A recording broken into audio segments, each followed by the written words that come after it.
Pernah ada masa di mana satu tatapan saja sudah cukup membuat lawan ragu. Di mana tekanan terbesar justru jadi panggung bagi mereka. Tidak panik, tidak gugup, tidak takut. Karena mereka tahu momen besar diciptakan untuk mereka. Apa jadinya kalau raksasa sepak bola tidak lagi ditakuti? Kita akan bahas di mana letak kesalahan timnas Italia gagal lolos Piala Dunia 2026.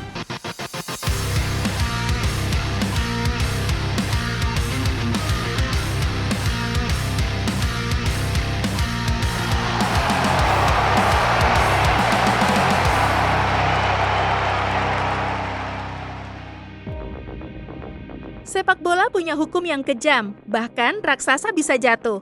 Dan yang lebih kejam, mereka bisa dilupakan.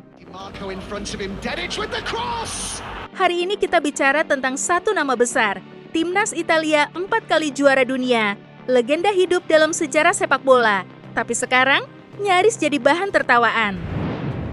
Mari kita mulai dari fakta yang tidak bisa dibantah. Italia gagal lolos ke Piala Dunia 2018. Italia gagal lagi ke Piala Dunia 2022. Dan yang paling memalukan, mereka disingkirkan oleh Makedonia Utara. 1 tembakan, 1 gol, dan 1 negara besar tumbang.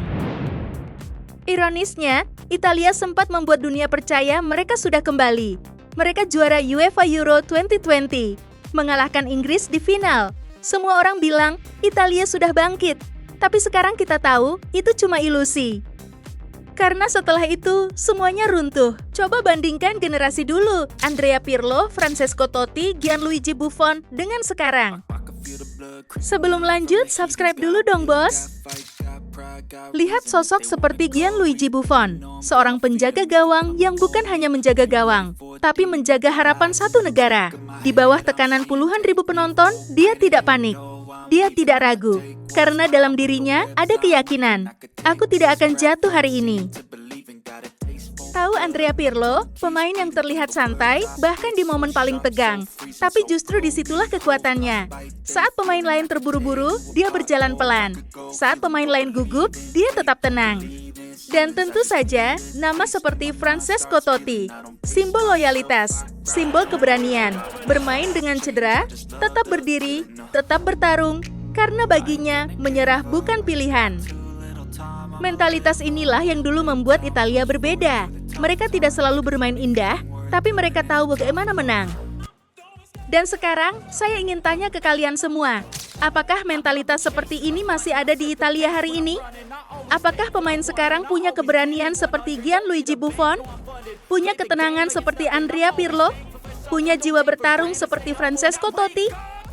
Bukan berarti pemain Italia sekarang jelek, tapi jujur saja, apakah ada yang benar-benar menakutkan? Apakah ada yang bisa mengubah pertandingan sendirian? Jangan lupa komentar pendapat kalian, siapa legenda Italia dengan mental paling kuat menurut kalian? Dan apakah pemain sekarang bisa menyamai mereka? Oke, kita lanjut permasalahan di era sekarang. Masalah berikutnya ada di liga mereka sendiri. Serie A, liga yang dulu melahirkan legenda, sekarang justru lebih sibuk membeli pemain asing. Akibatnya, pemain lokal kurang berkembang, kurang menit bermain, kurang mental bertanding. Sepak bola modern berubah cepat, tekanan tinggi, transisi cepat, permainan dinamis. Dan di level internasional, keraguan sekecil apapun dihukum. Dulu, Italia dikenal dingin, tenang, mematikan, tidak pernah panik. Sekarang, mereka terlihat gugup bahkan sebelum pertandingan dimulai. Ini bukan soal skill, ini soal mental. Jadi sekarang saya tanya ke kalian, apakah Italia masih layak disebut raksasa sepak bola? Atau mereka hanya hidup dari masa lalu? Italia gagal lagi ke Piala Dunia 2026. Ini bukan lagi tragedi. Ini adalah bukti bahwa mereka sudah jatuh dan tidak bangkit. Sekarang giliran kalian bicara. Tulis di komentar, apa masalah terbesar Italia? Siapa yang harus disalahkan? Dan apakah mereka masih punya masa depan? Sekarang kita cari kambing hitam, pelatih, federasi, atau pemain. Federasi Italia punya tanggung jawab besar. Pembinaan pemain muda, arah sepak bola nasional, dan keputusan besar yang menentukan masa depan. Pelatih juga tidak bisa lepas. karena strategi yang salah bisa menghancurkan generasi. Tapi pada akhirnya, yang bermain di lapangan tetap pemain. Dan ketika mereka gagal tampil, tidak ada alasan lagi. Mari kita jujur, Italia punya pemain muda, punya talenta. Tapi, apakah mereka spesial? Bandingkan dengan negara lain. Prancis punya kedalaman skuad luar biasa. Inggris penuh pemain muda berbakat. Italia masih mencari sosok pemimpin baru. Ada satu hal yang sering dilupakan. Bermain untuk Italia bukan hal mudah. Jersey ini berat. Berat karena sejarah. Berat karena ekspektasi. Berat karena masa lalu yang terlalu besar. Dan mungkin generasi sekarang belum siap memikulnya. Sepak bola tidak berhenti. Dia terus bergerak, berevolusi, dan meninggalkan siapapun yang tidak ikut berubah. Sepak bola hari ini bukan lagi soal bertahan rapat. Ini soal intensitas, soal kecepatan berpikir, soal sistem yang terstruktur sampai detail terkecil. Dan pertanyaannya, apakah Italia benar-benar mengikuti perubahan ini atau hanya mencoba mengejar dari belakang?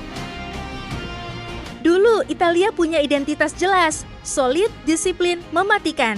Sekarang, sulit dijelaskan mereka bermain seperti apa. Negara lain sudah membangun sistem jangka panjang, akademi modern, pelatihan berbasis teknologi, pengembangan pemain sejak usia dini. Inggris mengubah sistem grassroots mereka. Jerman berinvestasi besar sejak kegagalan mereka dulu.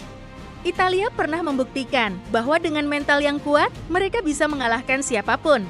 Sekarang tinggal satu pertanyaan, apakah warisan itu masih hidup atau sudah jadi cerita masa lalu? Tulis komentarmu ya bos, jangan lupa support terus informasi sepak bola, like, comment, subscribe. Terima kasih.